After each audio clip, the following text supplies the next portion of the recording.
El punto verde de la cámara se iluminó en la oscuridad total, cuando la tapa del portátil ya estaba cerrada. No había luz en la habitación. Solo el botón rojo del alargador junto al suelo brillaba tenuemente, y por la rendija debajo de la puerta del pasillo se colaba un débil rectángulo amarillo de la lámpara del rellano. El punto sobre la pantalla se iluminó, se detuvo, como si estuviera mirando fijamente la mesa vacía, y se apagó. Un par de minutos más tarde, en la oficina en línea del interfono, apareció una línea seca sobre un intento de entrada con una llave de servicio. Aunque el ascensor estaba parado, según las cámaras, y nadie había abierto la puerta de entrada. Cerca del enchufe, en la esquina, se percibió un olor a plástico caliente un poco más fuerte. Antes de pasar a la historia propiamente dicha, por costumbre saludo brevemente a quienes me escuchan ahora. Me dirijo a aquellos que tienen el ruido de fondo de un lavavajillas, a quienes viajan en un minibús nocturno, a quienes están tumbados en una habitación a oscuras, mirando al techo. Les pido que escriban en los comentarios en qué situación han escuchado esta historia hasta el final. Y les deseo una escucha tranquila, pero atenta. Aquí no habrá milagros, solo lo que las personas ponen en marcha y lo que la tecnología refleja pacientemente. La mujer se llamaba Lera, pero los clientes la conocían por su nombre artístico, con sonidos suaves y la promesa de ver más allá. En realidad era una persona normal con un conjunto normal de miedos. Un apartamento de alquiler en las afueras, una casera que cada 6 meses se acordaba de subirle el alquiler. Una madre en un pueblo con una larga lista de medicamentos. Hacía tiempo que había perdido su trabajo formal. En la oficina la habían sustituido por alguien más joven y más obediente. Lera necesitaba ganar dinero y no volver con su madre a la habitación de una sola habitación. Internet le dio una salida. Si prestaba un poco más de atención a la gente, podía cobrar por esa atención. Ni siquiera se engañaba a sí misma pensando que tenía un don. Todo comenzó con consultas psicológicas, foros y cursos baratos sobre lectura de gestos. Luego se añadieron cartas, velas e imágenes. Le explicaron que a la gente le resulta más fácil creer cuando hay un ritual alrededor. Lera comprendió rápidamente cómo funcionaba la combinación de una voz suave, pausas adecuadas y un par de frases comunes. Los clientes lloraban, hablaban de revelaciones, escribían notas de agradecimiento. Para ella, era un oficio, una forma de pagar internet, las medicinas para su madre y los gastos de la vivienda, que siempre llegan a tiempo, a diferencia de la inspiración.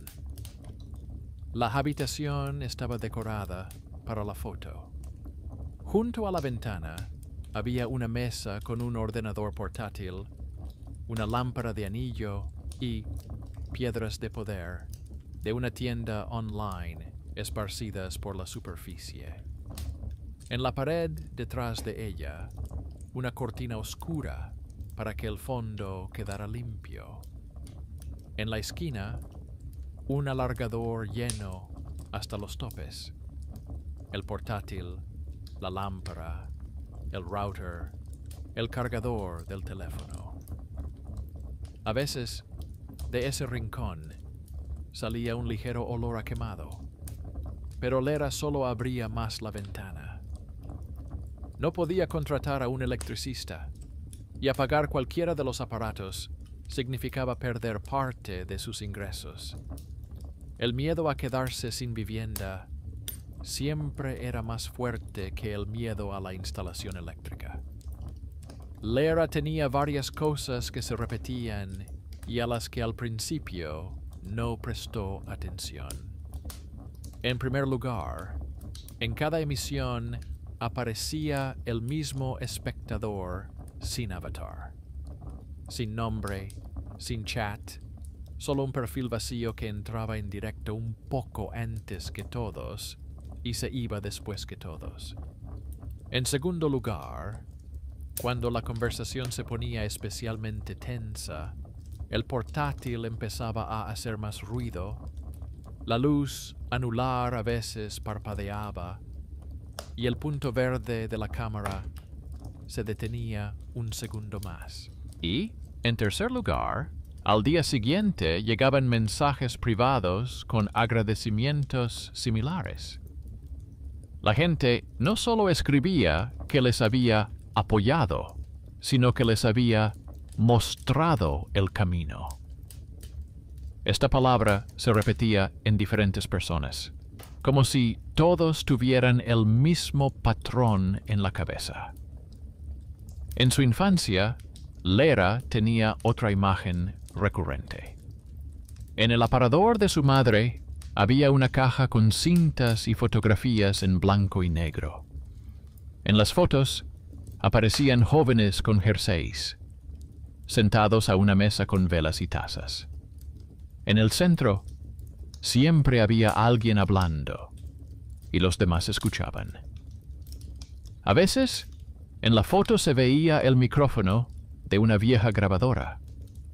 Su madre le explicó una vez que se trataba de un círculo de estudiantes en el que se dedicaban a ampliar su percepción bajo la dirección de especialistas visitantes. No le gustaba hablar de ello en serio. Una chica de pelo oscuro aparecía más a menudo que los demás en esas fotos, y en una cinta con un apellido ajeno estaba escrita la palabra sesión. Lera simplemente la dejó a un lado sin reproducirla, pero su memoria retuvo la combinación. Mesa, velas, voz grabada por alguien de arriba. En aquella emisión, cuando todo cambió, todo comenzó con el cansancio habitual.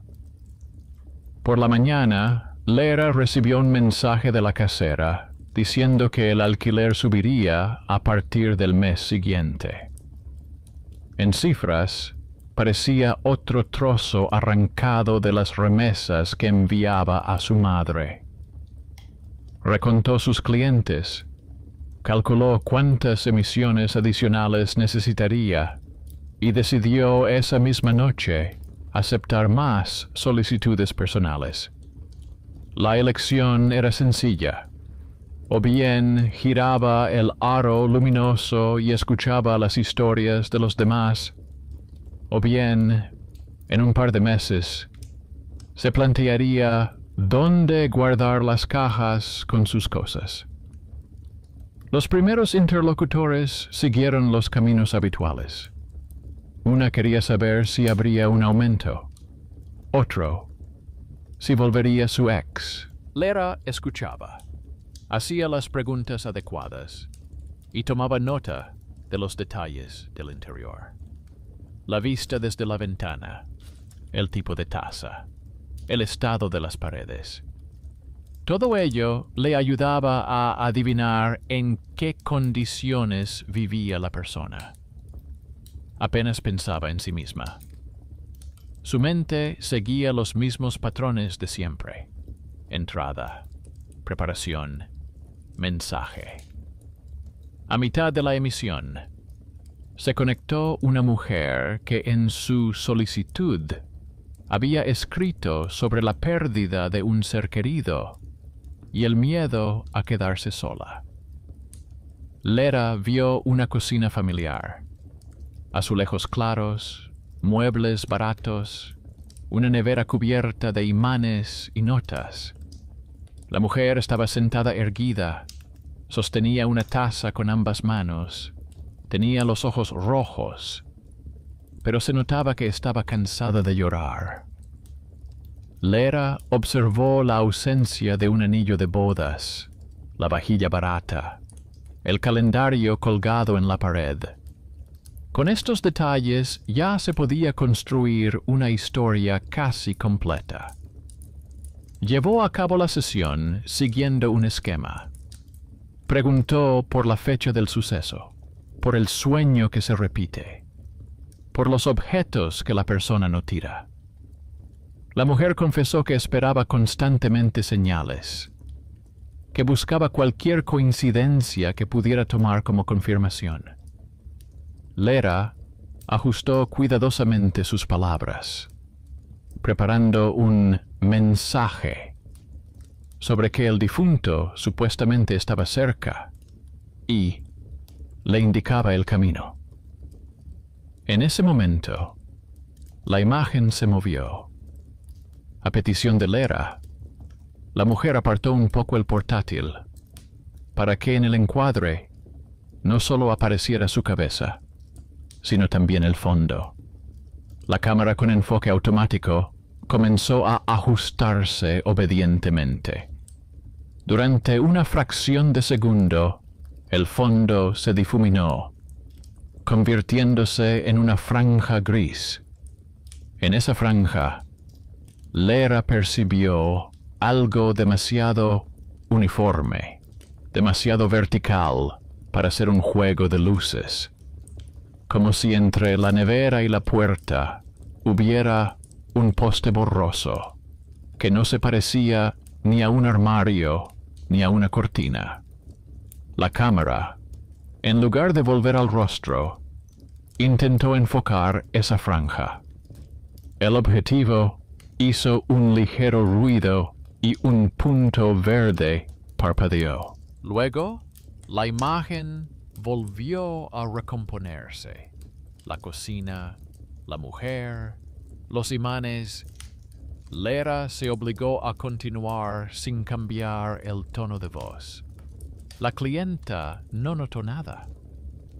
Después de la emisión, le envió a Lera una nota de agradecimiento.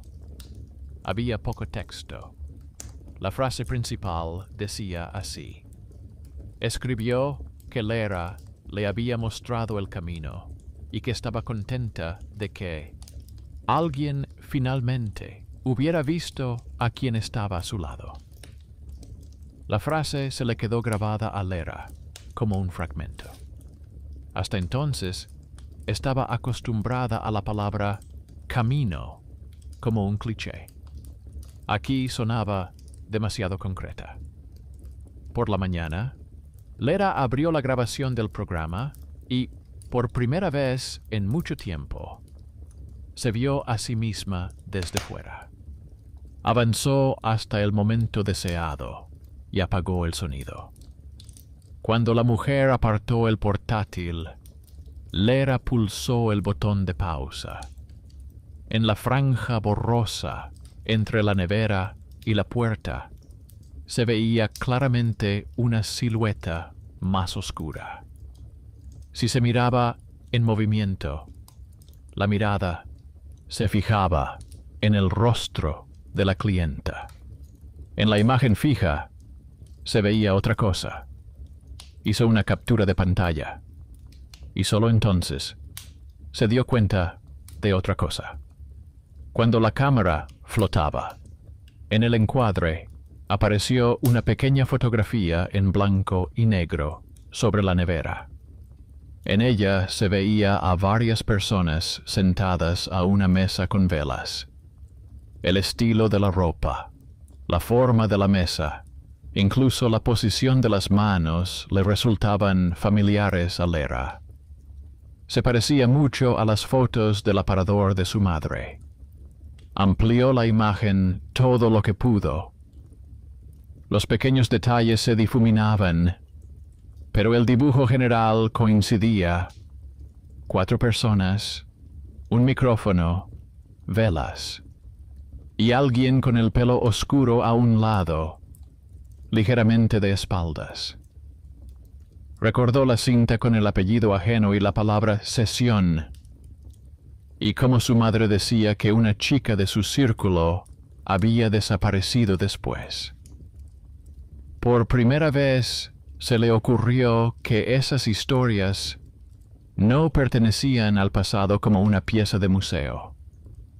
Se mueven junto con aquellos que siguen jugando a los mismos juegos, solo que a través de otra pantalla. Intentando recuperar el terreno perdido, Lera entró en la oficina privada del interfono. Allí se podía consultar el registro de entradas. La noche en que parpadeó el punto verde en el portátil cerrado coincidía con unas líneas extrañas. Varios intentos de entrada con la llave de servicio, un breve desplazamiento del ascensor hasta su planta y vuelta. Ni una sola llamada a su apartamento. La empresa gestora a veces utilizaba llaves maestras para realizar comprobaciones, pero era demasiado tarde y los registros eran demasiado frecuentes. En resumen, se obtenía una cadena, cámara parpadeante, plástico caliente en la toma de corriente, llave extraña en la entrada, silueta en las interferencias. Lera entendía que si creía en todo de golpe, se volvería loca. Entonces hizo lo que siempre hacía cuando la gente le contaba sus miedos. Desglosó la situación en elementos y decidió comprobarlo. Ese fue el punto en el que la historia siguió su curso según su elección, y no según el guión de otra persona. Dejó el portátil encendido por la noche, pero no puso la emisión. Quitó la lámpara de anillo para que la habitación solo tuviera la tenue iluminación del pasillo.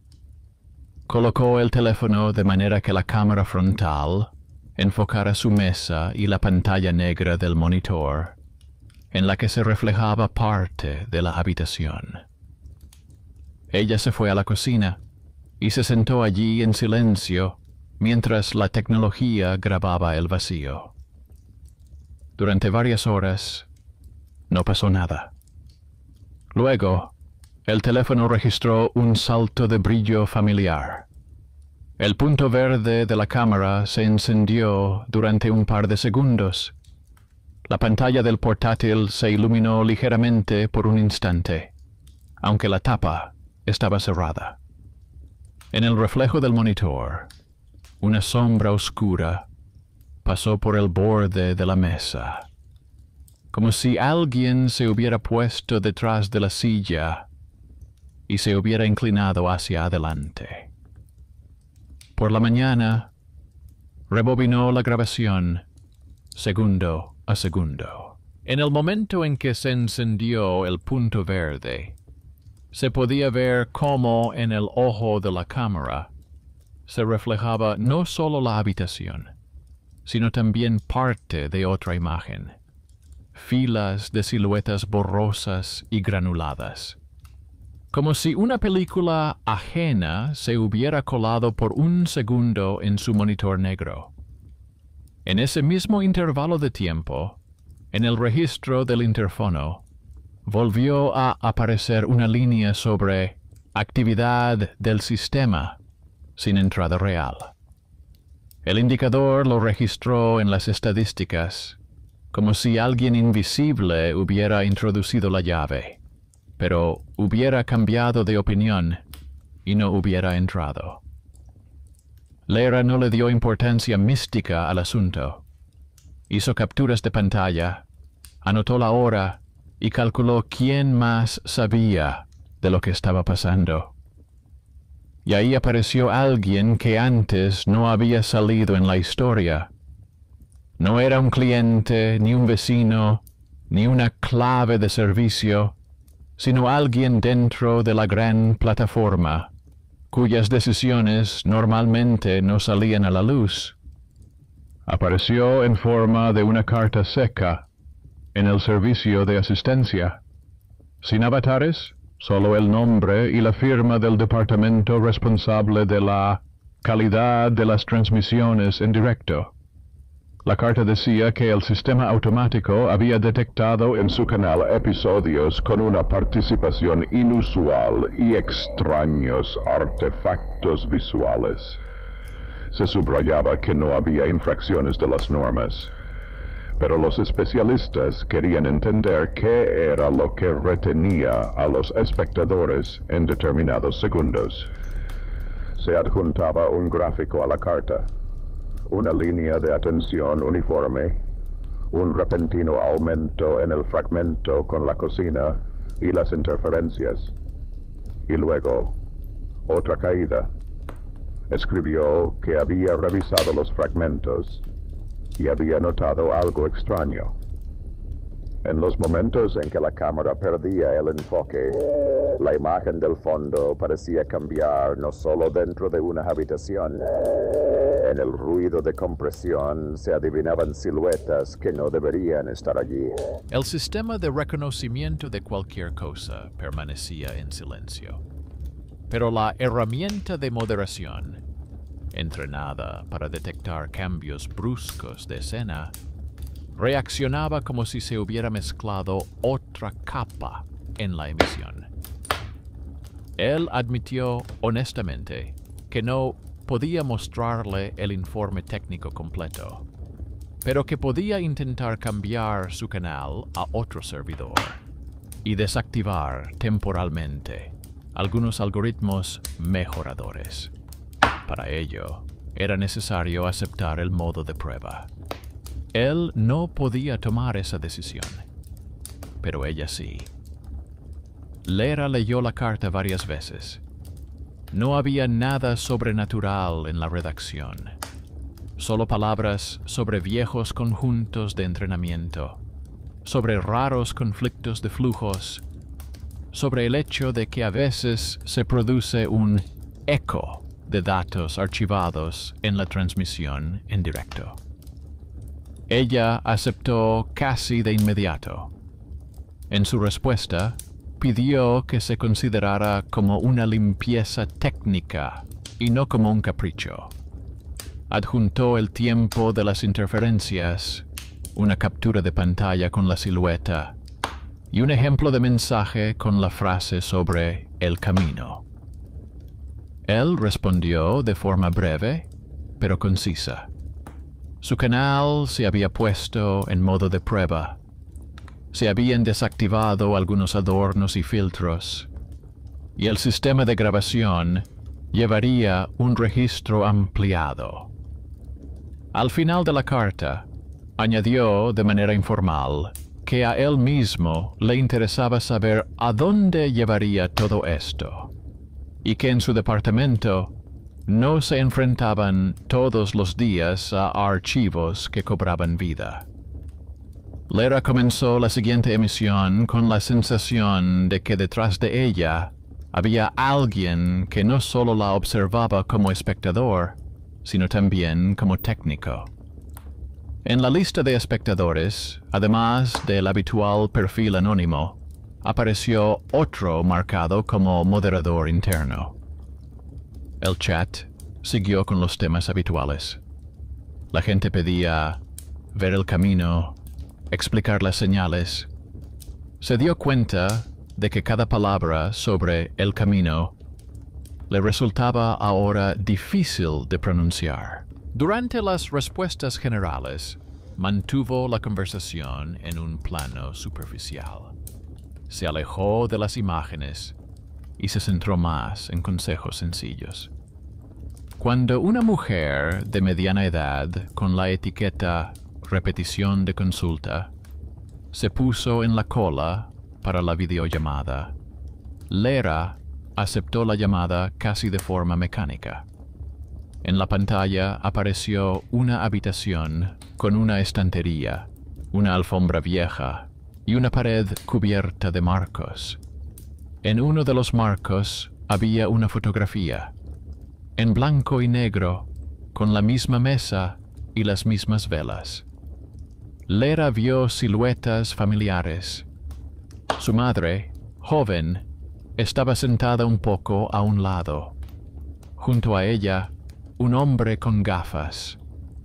Un poco más lejos, una chica de pelo oscuro que recordaba de las fotos de su madre. Ahora, esa misma foto colgaba en casa de otra persona, en otro apartamento. La clienta contó que recientemente había encontrado en casa una caja con viejas cintas y fotografías. Dijo que su pariente mayor había participado en unas sesiones en la universidad, luego desapareció y la familia intentó no hablar del tema. Dijo que después de ver esas fotos, se topó por casualidad con el canal de Lera y le pareció una continuación de la historia anterior. Lera escuchaba y al mismo tiempo veía cómo la cámara, incluso en modo de prueba, volvía a engancharse al marco de la pared.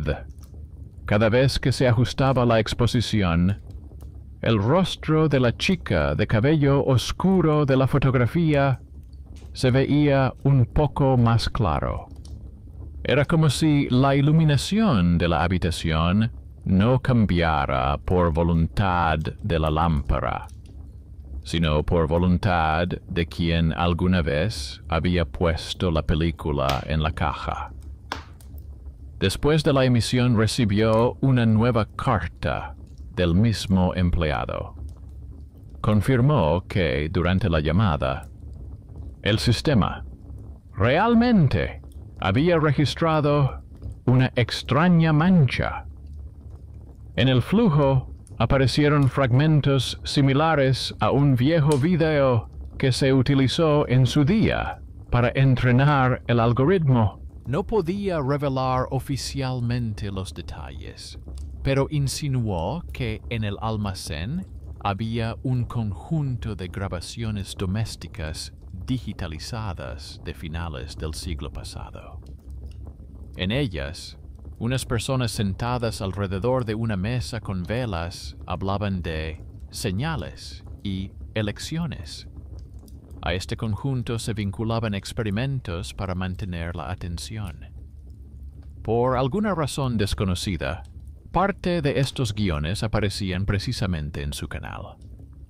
Al día siguiente, él le envió un breve fragmento del archivo, con el sonido cortado y los rostros ocultos con una máscara estándar. Una imagen granulada, una mesa, 4 figuras, velas. Pero incluso con el desenfoque, Lera reconoció la postura de su madre y la inclinación de la cabeza de aquella misma chica. Sobre la mesa había un temporizador de cocina con forma de casita. Era exactamente igual al que había visto en la foto de la nevera de su primera clienta.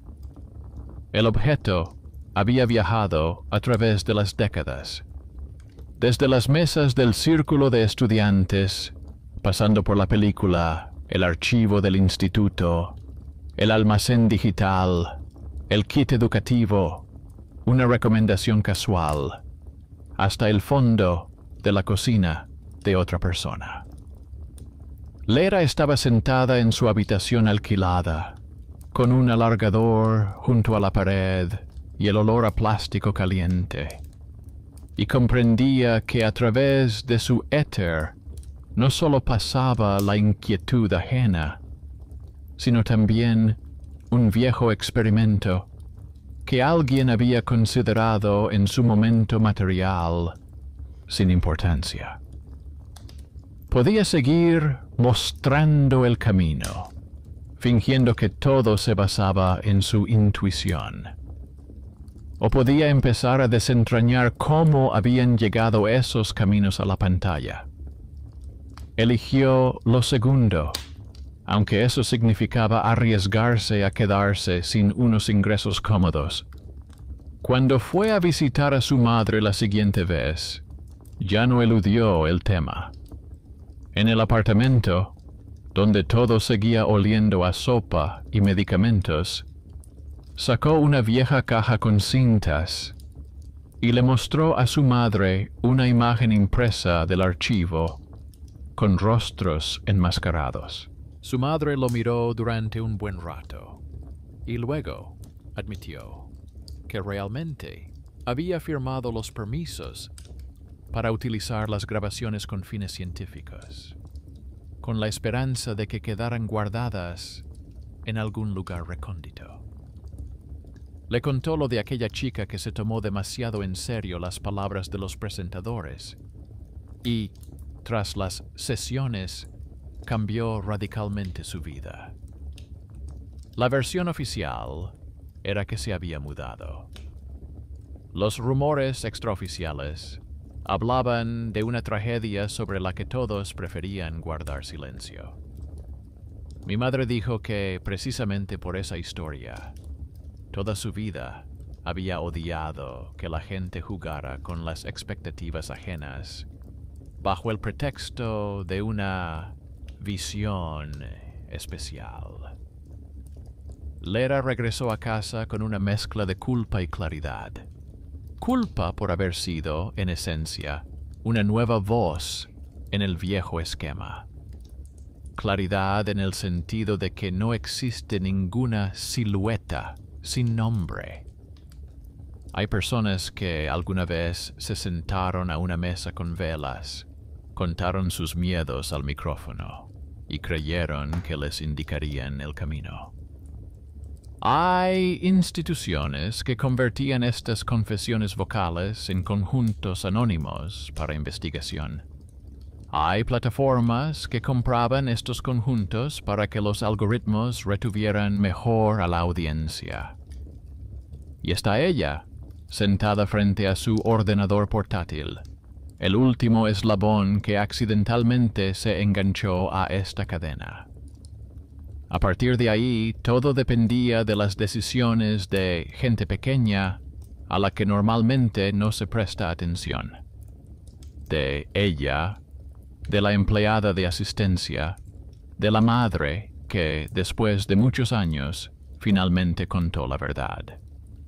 La pesada sombra mística comenzó a descomponerse en un conjunto de cheques, contratos, firmas antiguas y líneas en los registros. Pero eso no hizo que la historia fuera menos inquietante. Al contrario, la hizo más cercana. Pero eso no la hacía menos inquietante. Al contrario, la hacía más cercana. Lera entendía que podía quedarse en ese nivel. Decidir por sí misma que se trataba de viejas cintas y algoritmos y continuar con el programa. La gente seguía queriendo escuchar una voz segura. La plataforma estaba contenta con las cifras. La propietaria del apartamento con las transferencias regulares. La madre con el dinero para los medicamentos. Solo el hecho de que las confesiones ajenas de décadas pasadas salieran a la luz en sus programas se le quedaba clavado en la cabeza. Sabía cómo eran las personas que luego escribían sobre el camino mostrado, y se imaginaba demasiado bien cómo podía terminar ese camino si no lo iluminaba quien estaba a su lado, sino una grabación ajena. Por la noche, se sentó a la mesa sin encender la lámpara y redactó una solicitud oficial de asistencia. No pidió un análisis abstracto, sino datos concretos. ¿Qué conjuntos de datos estaban vinculados a su canal? ¿De dónde procedían los fragmentos archivados? Y si era posible eliminar por completo su influencia. El formulario era largo y requería campos sobre el dispositivo, la versión del navegador y otras cosas. Lera lo rellenó pacientemente. Adjuntó capturas de pantalla de los registros y fotogramas con la silueta. Y señaló los casos en los que los clientes escribían sobre el camino. Al final, añadió una simple frase. Escribió que no quería ser la continuación de un viejo experimento. La respuesta no llegó de inmediato. La plataforma respondió primero con un mensaje estándar diciendo que estaba estudiando el asunto. Luego, el mismo empleado de soporte técnico, que ya había infringido un par de normas internas, escribió por separado. Informó de que había elevado el asunto al departamento que se ocupa de la ética de los datos y pidió a Lera que no iniciara nuevas sesiones por el momento. Dijo que, formalmente, su canal no infringía nada, pero que la forma en que el antiguo conjunto de datos se había adherido a su flujo requería una revisión. Era uno de esos casos en los que una persona con un correo electrónico de trabajo gris utilizaba su pequeña posición para empujar el sistema en la dirección que le resultaba más fácil. Mientras se llevaba a cabo la verificación, Lera se quedó sin emisiones y, por primera vez en mucho tiempo, sintió el vacío de la noche. Sin el punto verde, sin el chat, sin caras desconocidas en la pantalla. Intentó ocuparse de cosas normales. Lavó los platos, leyó las noticias, hojeó viejas fotos de su madre. Pero sus pensamientos seguían volviendo a los clientes. Releía sus antiguos mensajes y veía un patrón repetitivo. En casi uno de cada 2 mensajes, la gente le agradecía no por el análisis de los hechos, sino por la sensación de que les había confirmado una señal. Incluso cuando parecía hablar con cautela, la propia estructura del formato la empujaba a la idea de que la pantalla podía autorizar la decisión de alguien de marcharse, abandonar, romper, desaparecer. A los pocos días llegó una nueva carta del servicio de asistencia. Esta vez era oficial y más larga. La plataforma reconoció que parte de los datos de entrenamiento se habían recopilado en el pasado en condiciones que, según los estándares actuales, se consideraban insuficientemente transparentes. En ellos figuraban personas que habían participado en programas de expansión de la conciencia y que podían ser vulnerables. El conjunto se marcó como anónimo y se utilizó para entrenar modelos que evaluaban la reacción de los espectadores ante escenas tranquilas y lentas. A lo largo de la cadena, este conjunto resultó estar vinculado al bloque responsable de las recomendaciones de canales sobre temas delicados, por lo que algunos de sus fragmentos podían aparecer junto a la emisión de Lera en forma de fondo sutil. La carta decía que, según los resultados de la verificación, el conjunto había sido completamente retirado del servicio. Se habían eliminado los enlaces a los canales activos y el equipo estaba revisando las normas de trabajo con los archivos. Todo esto sonaba como una decisión seca de la comisión. Entre líneas, Lera vio el trabajo de la misma persona que, de entre miles de canales, la había elegido a ella. Había seguido la cadena del archivo, el instituto, el antiguo círculo, su apartamento con el alargador en la esquina, y había convencido a la dirección de que no se trataba de un simple fallo. Casi al mismo tiempo, le escribió la mujer de la primera cocina. la misma, con la nevera y la silueta en las interferencias. Le contó con detalle que había revisado detenidamente la grabación del programa, buscando el significado de cada ruido, y que en algún momento sintió que esa búsqueda de señales empezaba a asustarla. Dijo que había ido a una consulta presencial con un médico, donde le había contado sobre la pérdida, la emisión y la frase sobre el camino. Según la mujer, el médico la ayudó a darse cuenta de que no estaba buscando apoyo, sino órdenes, y eso le daba más miedo que cualquier sombra en la cocina. Le dio las gracias a Lera, no por la visión mística, sino por el hecho de que la voz a través de la pantalla se cortara una vez y se produjera una interferencia en la imagen, tras lo cual se hizo evidente lo dispuesta que estaba ella misma a someterse a coincidencias fortuitas. Esa carta se convirtió para Lera en una especie de punto de inflexión interno. Demostró que incluso dentro del viejo guión, algo podía salir de otra manera. No todos los que oyen las palabras sobre el camino lo recorren hasta el final. Algunos dan media vuelta a tiempo, pero no tendría sentido basarse en giros fortuitos. Tomó una decisión que antes le parecía imposible. Dejó de vender la visión como un servicio. No cerró el canal. Sabía demasiado bien cómo funciona la atención, como para simplemente desaparecer. Pero cambió completamente el formato. En el primer episodio nuevo, encendió la cámara sin ningún tipo de decorado, sin piedras, velas, ni telas oscuras detrás. Solo una mesa, un ordenador portátil y luz normal.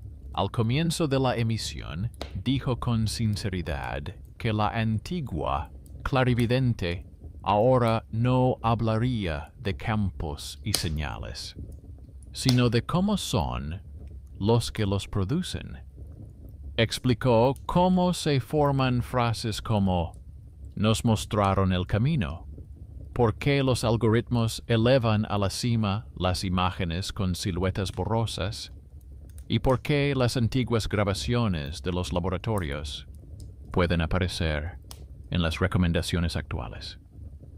Pidió a los espectadores que no lo tomaran como una revelación de los milagros, sino como una instrucción para resistirse al propio deseo de trasladar la responsabilidad a la pantalla.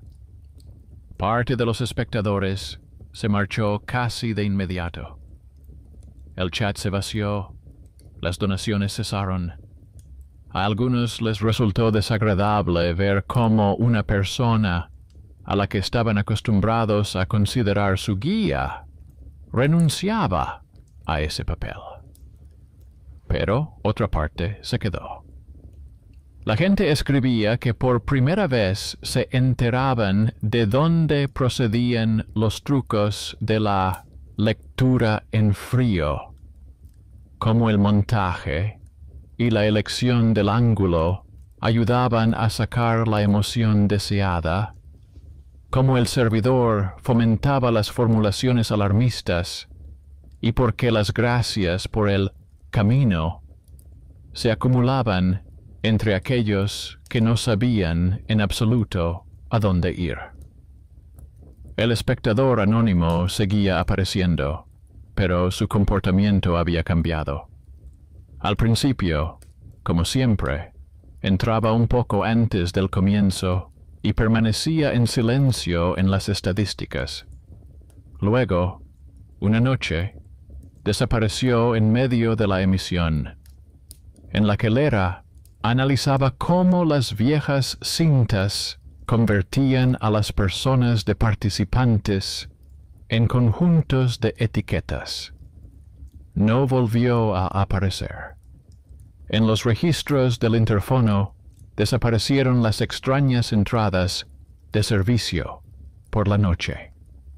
El diario se convirtió en un aburrido conjunto de llegadas y salidas de los vecinos.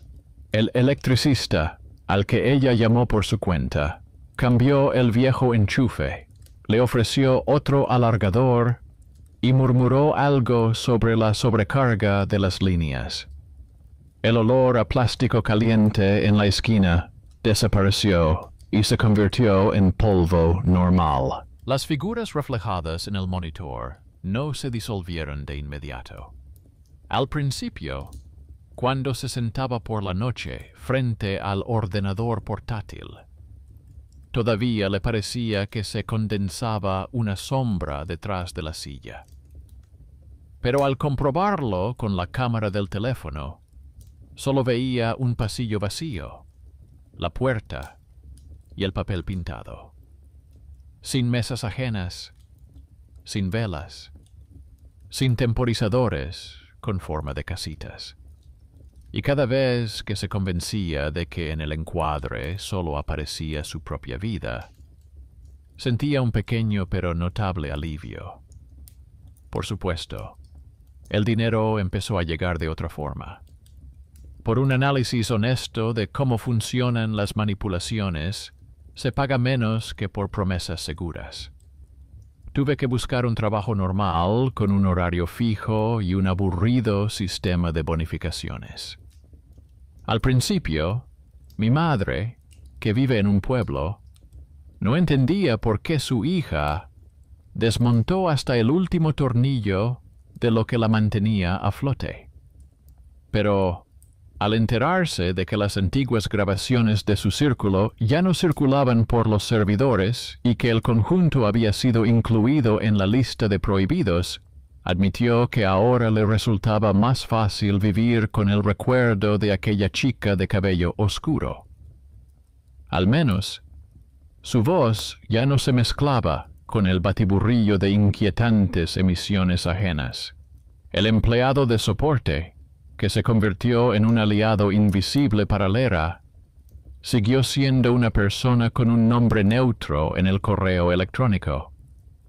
Una vez más, escribió que ahora, al evaluar los nuevos conjuntos didácticos, su departamento no solo se fija en los requisitos legales, sino también en si las viejas historias de personas reales se convierten en materia prima para espectáculos. Confesó que no lo había hecho por ideales elevados, sino porque a él mismo le resultaba desagradable pensar que la voz de alguien que en su día se había confiado a un micrófono, ahora se sacaba de contexto y se añadía a una transmisión aleatoria. Su pequeño malestar interior se convirtió en una cláusula del reglamento. Esa fue la modesta victoria del pequeño hombre. Los clientes del pasado a veces aparecían en los comentarios. Algunos echaban de menos el formato anterior. Otros escribían que ahora eran más cautelosos con las señales. Varias personas admitieron que habían intentado revisar sus antiguas decisiones, que en su día tomaron bajo la grabación de las emisiones, y vieron en ellas no la voluntad de fuerzas superiores, sino el deseo de obtener el permiso de un adulto ajeno. Lera no se hacía pasar por terapeuta. No convertía el canal en una serie de conferencias. Simplemente mostraba cómo se desarrollaban las escenas en las que tanto ella como sus espectadores participaban. Las siluetas no se trasladaron a un plano místico. Permanecieron en sus lugares, en las viejas fotografías del aparador de mamá, en las imágenes del archivo que la institución ya no tiene derecho a vender, en fragmentos granulados, guardados en una carpeta separada con la etiqueta "No utilizar". En una cocina, donde la foto enmarcada hace tiempo que ya no cuelga como un símbolo, sino como un recuerdo de lo fácil que es para la juventud confundir el juego con las decisiones serias. La cámara de su ordenador portátil todavía parpadea a veces cuando se actualiza el software. En los registros del interfono a veces aparecen líneas extrañas cuando el técnico reinicia el sistema. Pero para Lera, ya no son señales, sino motivos para revisar el contrato, llamar al técnico, escribir una carta. Ella sigue siendo una persona que se gana la vida prestando atención a los detalles ajenos. Solo que ahora su trabajo no consiste en convertir las interferencias en presagios, sino en mostrar dónde está la frontera entre un error de la red y lo que la gente está dispuesta a hacer si no se le recuerda a tiempo que detrás de cada pantalla hay manos vivas, miedos, firmas y viejas cintas grabadas en su día por motivos científicos. La justicia en esta historia no parece un castigo ni un milagro, ni un... Se parece más a un fotograma en el que todos los participantes ocupan por fin su lugar. La madre, que deja de fingir que el pasado no fue peligroso. El empleado de asistencia técnica, que ya no se considera un simple engranaje. La mujer, que decide no seguir el camino marcado, sino acudir a la consulta de un especialista en persona. Y Lera, que por una vez permite que sus propios trucos se vuelvan en su contra. Y, en lugar de añadir más confusión, enciende la luz normal y muestra una habitación vacía. Esto resulta suficiente para que la silueta, a la que nadie ha llamado, finalmente se quede donde debe estar, dentro de los límites de una vieja grabación y no en la vida actual de alguien. Unos meses después, la historia casi se borró de la vida cotidiana. Lera tenía que pensar en otras cosas: el horario de su trabajo extra, el camino a casa de su madre, el precio de las pastillas, los nuevos vídeos en los que analizaba no los destinos, sino la mecánica de las manipulaciones. El canal no crecía a un ritmo vertiginoso, pero tampoco moría. Debajo de los videos aparecían comentarios secos de personas que ya tenían demasiadas preocupaciones en sus teléfonos. Escribían que, después de los análisis, habían dejado de temer un poco menos a la cámara parpadeante y un poco más a los puntos extraños de los acuerdos y contratos. En ese momento, en otra ciudad, en otro apartamento de alquiler casi igual, vivía ese mismo empleado de soporte técnico.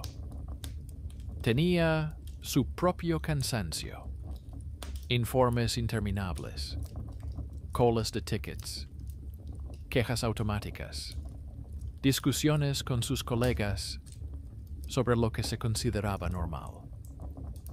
La historia con Lera, en su correo electrónico, parecía consistir en varios intercambios de correspondencia, un par de informes y un documento interno que no gustaba nada a los abogados.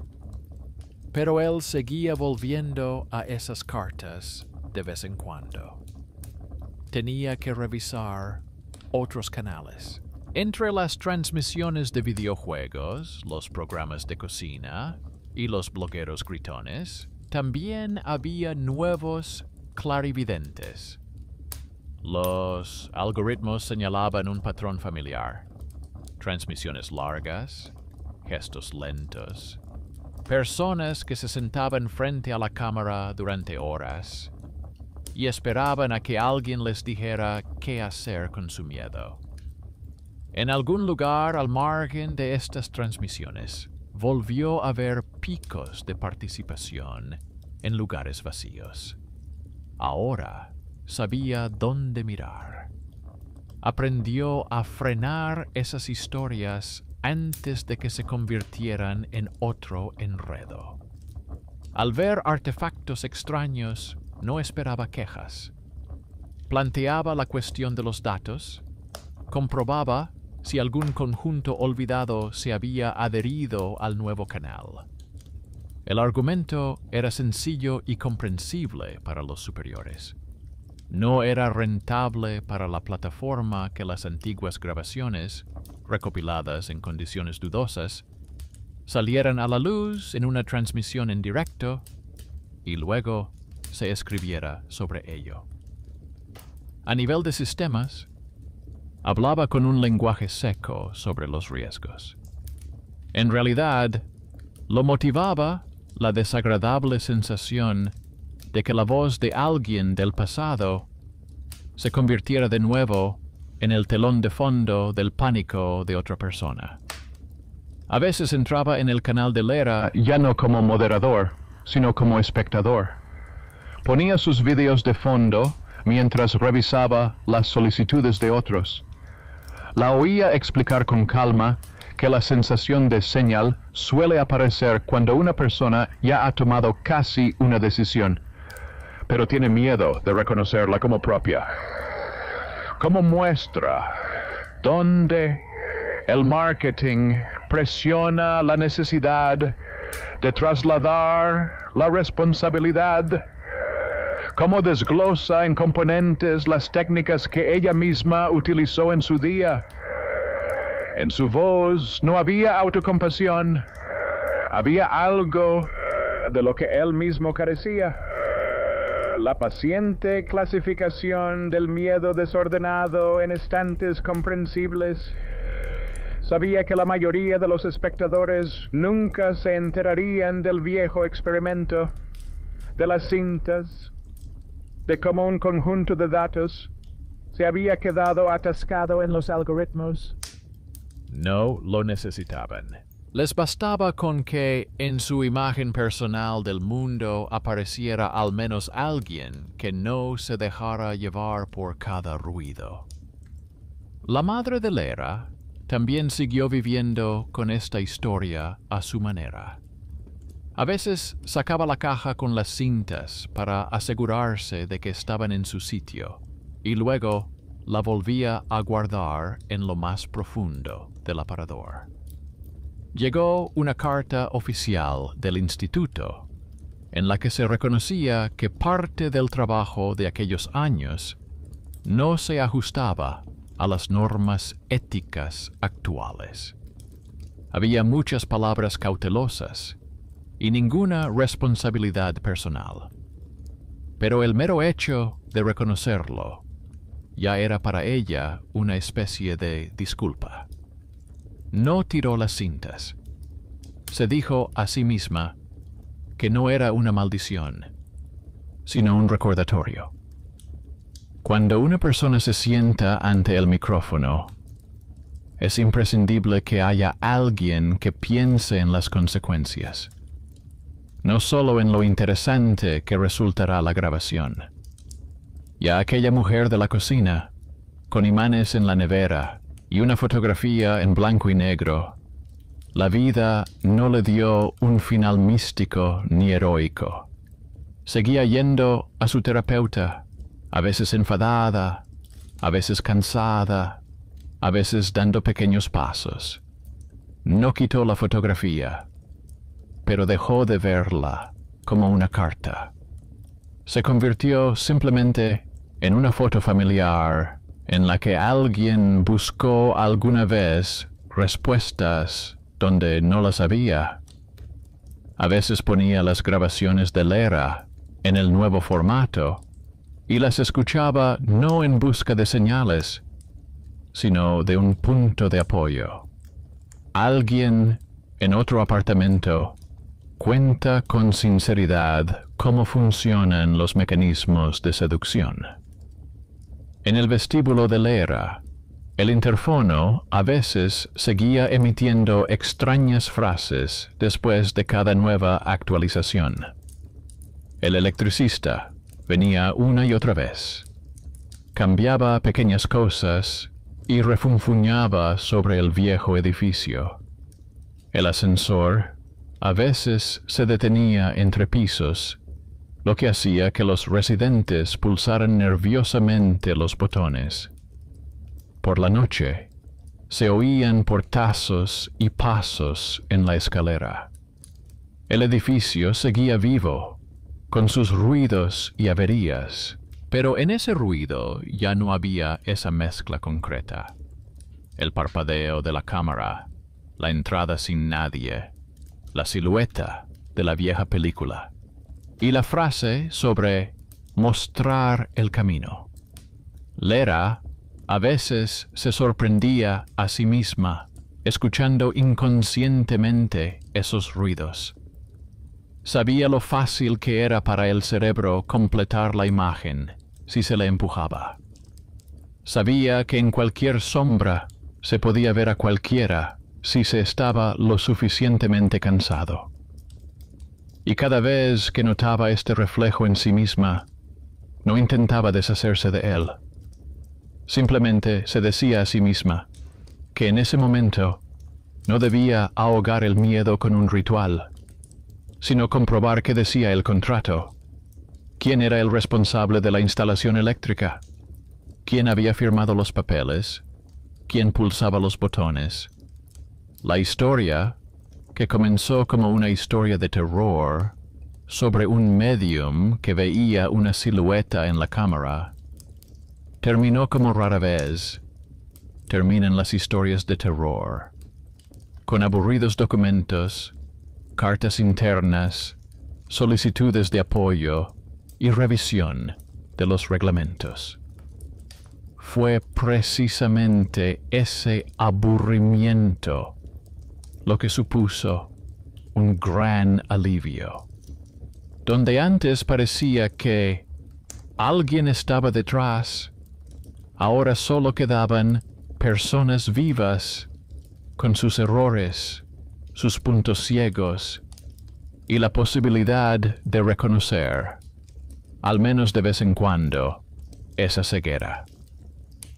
Y cuando otro espectador en el chat de la nueva emisión pedía que se le mostrara hacia dónde le llevaba su camino, Lera ya no buscaba siluetas entre las interferencias. Sugería mirar lo que ya se veía con luz normal. La historia de la familia, los papeles que la persona había firmado, los miedos de los que huía. A veces era poco, a veces era suficiente, pero al menos ya nadie le daba las gracias por mostrar el camino a quien aparecía en el encuadre del pasado ajeno. Ese camino quedó archivado, bajo llave, y con la nota de que así no se podía seguir haciendo.